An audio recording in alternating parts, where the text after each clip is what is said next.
My girlfriend yelled in front of everyone. "You could never be a good husband. I'm not going to marry you." I didn't say anything. I just looked at her and walked away. Later that night, I suddenly got a message from her friend. "Do you even know what happened after you left?" I'm 29, and until 3 weeks ago, I thought I had my life figured out. I'd been with Sarah for almost 4 years. We met at a mutual friend's birthday party, hit it off immediately, and within 6 months we were living together. She was a paralegal at a mid-sized firm downtown. I work in logistics management. We weren't rich, but we were comfortable. We talked about marriage. We'd even looked at rings together last Christmas. She'd pointed out this elegant sapphire one at a jeweler in the mall, and I'd secretly gone back 2 days later to ask about financing options. The night everything blew up was supposed to be celebratory. My cousin Marcus was throwing an engagement party at his place. Nice house in the suburbs, professionally landscaped yard, about 40 people there. Sarah had been acting weird all week, distant and snippy, but I chalked it up to work stress. She'd mentioned her boss was being difficult about some case deadlines, and she'd been staying late at the office 3 or 4 nights that week. I'd even offered to bring her dinner one of those nights, but she'd said no, that she'd just grab something from the deli downstairs. We arrived around 7. The party was already in full swing, music playing from outdoor speakers, people clustered in groups around the patio and living room. I was talking with Marcus and a few of my friends near the kitchen island when Sarah walked up with a drink in her hand. Her face was flushed, and I could tell she'd already had at least 2 glasses of wine. Maybe 3. "Can we talk?" she said, but her tone wasn't quiet or private. It was loud enough that Marcus stopped mid-sentence and looked at her. "Sure, what's up?" I kept my voice calm, trying to steer this toward something normal. "I'm serious. We need to talk about us." I glanced around. People were starting to look. Marcus's fiancée, Jennifer, was watching from across the room with a concerned expression. "Okay, let's go outside." "No." She cut me off, her voice getting louder. "I'm tired of pretending. You know what? I don't think this is going to work." My stomach dropped. The music suddenly felt too loud. "Sarah, this isn't the place. You could never be a good husband. I'm not going to marry you." The room went completely silent. Every single person was staring at us. I felt my face go hot, my hands clench involuntarily, but I kept my expression as neutral as I could manage. I looked at her for a long moment, trying to figure out if she was drunk or if she actually meant it. Her eyes were hard, almost cruel, like she was daring me to respond. I didn't recognize the person standing in front of me. I didn't say a word. I just turned around, grabbed my jacket from the chair by the door, and walked out the front door. Behind me, I heard someone say, "What just happened?" And then the murmur of voices starting up again, but quieter, gossipy. I drove home in complete silence. No music, no phone calls. Just the sound of my own breathing and the hum of the engine. My hands were shaking on the steering wheel. When I got back to our apartment, I sat on the couch in the dark for maybe an hour, just staring at nothing. The streetlight outside cast shadows across the wall. I kept replaying the scene in my head, trying to understand what I'd missed, what I'd done wrong. Then my phone buzzed. It was a text from Rachel, one of Sarah's close friends from college. "Do you even know what happened after you left?" I stared at the message for a minute before typing back, "What?" 3 dots appeared immediately. Then, "Can I call you?" "Yeah." My phone rang 5 seconds later. "Hey," Rachel said, and her voice sounded strained, like she'd been crying or was about to. "I don't even know how to say this, but you need to know. After you left, Sarah completely broke down. She started crying and saying she didn't mean it, that she was just scared. But that's not the worst part." "What's the worst part?" My voice sounded hollow even to my own ears. Rachel hesitated. I could hear party noise in the background, people talking, glasses clinking. Marcus's brother, Jake, was there. "You know Jake, right?" I did. Jake was Marcus's younger brother, maybe 26, worked in finance, always dressed a little too nice, and talked a little too loud about his portfolio and his gym routine. "Yeah, I know him. Sarah's been seeing him. For at least 2 months.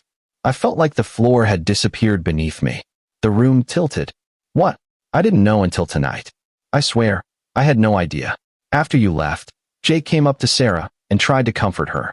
He put his arm around her, and she leaned into him like it was the most natural thing in the world. Not like a friend comforting a friend, but like they were together. Then I overheard him say, "You said you were going to end it clean. This wasn't the plan." That's when I put it together. I confronted her in the bathroom 20 minutes ago. She admitted everything. I couldn't speak. My brain was trying to process the words, but they felt surreal, like something from a bad movie. She said it started at some work event Jake was at in September. Rachel continued, filling the silence. They ran into each other, started talking, and then it just happened. That's what she said. Like it was some accident. But 2 months isn't an accident. That's a choice she made over and over. Is she still there? I finally managed to ask. Yeah, she's still at the party, acting like she's the victim. A few people are comforting her, but honestly, most people look uncomfortable. Jennifer is pissed. I think she wants Sarah to leave. Thanks for telling me, I said, and my voice cracked a little on the last word. What are you going to do? I don't know yet. We hung up, and I sat there in the dark for another hour. Then something clicked in my brain, and I started thinking clearly for the first time all night. I opened my laptop and logged into our shared bank account, the one we'd set up for rent and utilities about 2 years ago. We'd both contribute a set amount each month, and it was supposed to make things easier. I started scrolling through the transactions from the past few months. At first, everything looked normal. Rent, electric bill, internet, groceries. Then I noticed charges I didn't recognize. A restaurant called Provisions, an upscale place downtown that I'd never been to, $180 2 months ago. Another one 3 weeks later, $210. Then there was a hotel charge from 4 weeks ago, $340, from a boutique hotel about 15 minutes from our apartment. Sarah had told me she was at a work conference in Chicago that weekend. I took screenshots of everything. Every transaction that didn't make sense. There were 11 in total. Update 1. I didn't sleep that night. I couldn't. I just sat there on the couch, laptop open, staring at those bank statements and thinking about every lie she'd told me. Every time she'd said she was working late. Every time she'd been too tired to go out with me on weekends. Every time she'd picked a fight over something trivial. And now I realized it was probably because she was feeling guilty. At around 6 in the morning, I heard the apartment door open. Sarah came in quietly, like she was trying not to wake me. She was still in the same dress from the party, and she looked exhausted. I was sitting at the kitchen table with my laptop open and a cup of coffee that had gone cold an hour ago. She froze when she saw me. We need to talk, I said. She dropped her purse on the counter and crossed her arms defensively. Her makeup was smudged under her eyes, and her hair was messy. I know I messed up last night. I was drunk, and I didn't mean. How long have you been sleeping with Jake? Her face went pale. All the color drained from her cheeks. What? Don't lie to me. Rachel told me, and I found the bank statements. I turned the laptop around so she could see the screen with all the highlighted charges. She stared at the charges for a long moment, her mouth opening and closing like she was trying to find words. Then her shoulders sagged. It just happened. It wasn't planned. 2 months isn't just happened, Sarah. 2 months is a relationship. 2 months is a choice you made every single day. I was confused, she said, and her voice cracked. You and I have been together so long, and I started wondering if this was really what I wanted. Everything felt so routine. Jake made me feel, I don't know, excited again. Like things weren't so predictable. So you humiliated me in front of 40 people because you were bored? I could feel the anger rising now, hot and sharp in my chest. That's not fair. No. What's not fair is that I spent 4 years building a life with someone who was shopping for upgrades behind my back. What's not fair is that I was looking at financing options for an engagement ring while you were spending our shared money on hotel rooms with my cousin's brother. She started crying then, but it felt manipulative. The tears felt like a tool she was using. I'm sorry. I really am. I made a mistake. Can we just talk about this? Can we try to work through it? There's nothing to talk about. I want you out of the apartment by the end of the week. This is my place too. The lease is in my name. You moved in after I'd already been here a year. Check the paperwork if you don't believe me. She stared at me like I'd slapped her. You're really going to throw me out? You threw us away the second you got into bed with Jake. I'm just making it official. She left the kitchen without another word. I heard her bedroom door slam shut, and then I heard her crying through the wall. I didn't feel bad. Update 2. Sarah moved out 4 days later. She tried to take some furniture that I'd bought before we even met. The coffee table, a bookshelf, even the good blender, but I had the receipts saved in a folder on my computer, and she backed down. The whole process was cold and mechanical. We barely spoke except for logistics. I'm taking the dishes. Those were a gift from my mom. Fine. That kind of thing. Her parents came with a U-Haul on Saturday morning. Her dad wouldn't look at me, and her mom gave me this pitying look like I was the one who'd messed up. I didn't bother explaining anything to them. Jake, on the other hand, tried to reach out. He sent me a long text message 2 days after Sarah moved out, apologizing, saying he never meant for things to go this far, and that he respected me too much to let this ruin my relationship with Marcus. The text was 5 paragraphs long, full of phrases like, "I take full responsibility," and "I hope we can move past this eventually." I didn't respond. I deleted it and blocked his number. 2 days later, Marcus called me. "I heard what happened," he said. "Jake told me his side, but I wanted to hear yours." I gave him the full story. Every detail. The public humiliation, the affair, the bank statements, the hotel charges, the lies. Marcus listened without interrupting. Marcus was quiet for a long time after I finished. Then he said, "I'm sorry, man. I had no idea. Jake's my brother, but what he did was beyond messed up. I'm not making excuses for him. I appreciate that." For what it's worth, Jennifer already uninvited Sarah from the wedding. She was supposed to be a bridesmaid. And I'm keeping Jake on a very short leash. He's not in the wedding party anymore either. Jennifer wanted him completely uninvited, but he's still my brother, so he can come to the ceremony, and that's it. No reception. That gave me some small satisfaction, but it didn't fix the betrayal. Nothing could fix that. Update 3.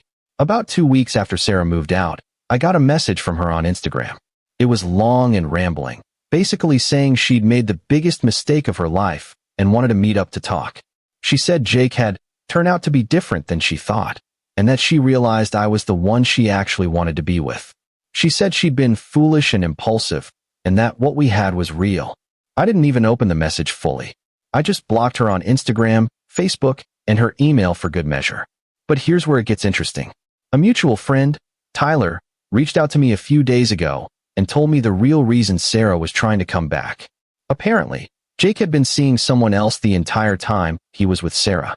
Some girl from his office named Amanda. When Sarah found out, she saw texts on his phone. She confronted him, and he basically told her she was just a fling. He said he'd never intended for it to be serious, that it was just fun, and that Amanda was his actual girlfriend. Sarah was devastated. Tyler said she showed up at his apartment at 10 at night crying, asking him what she should do. And then, to make things worse, she got fired from her job the same week. She'd been showing up late repeatedly, missing deadlines, and she'd gotten into a screaming argument with her boss about some filing mistake. Her boss had apparently been lenient for weeks, but the argument was the final straw. Tyler said she'd been calling around to mutual friends trying to get someone to convince me to take her back. No one would help her. A few people told her explicitly that what she did was unforgivable. Final update. It's been 3 weeks since that night at Marcus's party. I'm still processing everything, but honestly, I feel lighter. The apartment is quieter, sure, but it's mine again. I rearranged the furniture, got rid of anything that reminded me of her, threw out pictures, donated some books she'd left behind, even replaced the sheets on the bed. I started going to the gym in the mornings before work, and I've been reading more. Little things that make me feel like I'm reclaiming my life. Marcus and I are still close. His wedding is in 2 months, and I'm still invited. I'm even back in the wedding party as a groomsman. Jake won't be at the reception. Marcus held firm on that. Apparently, Jake and Sarah tried to make things work for about a week after she found out about Amanda, but that imploded fast. Jake blocked her number, and she tried showing up at his apartment once. He threatened to call the cops if she didn't leave.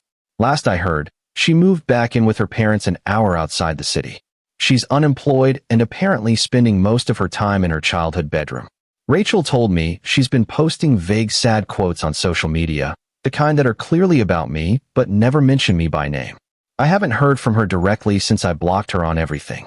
Rachel checks in on me sometimes, which is nice. She feels guilty for not noticing the affair sooner, but I told her it's not her fault. Sarah was careful. She covered her tracks. If Rachel had known, she would have told me. I'm not dating anyone right now. I'm not ready. But I'm also not bitter. I'm just relieved. Relieved I found out before I actually married her. Relieved I didn't waste another 4 years. Relieved I didn't propose with that sapphire ring and then discover all of this a year into a marriage.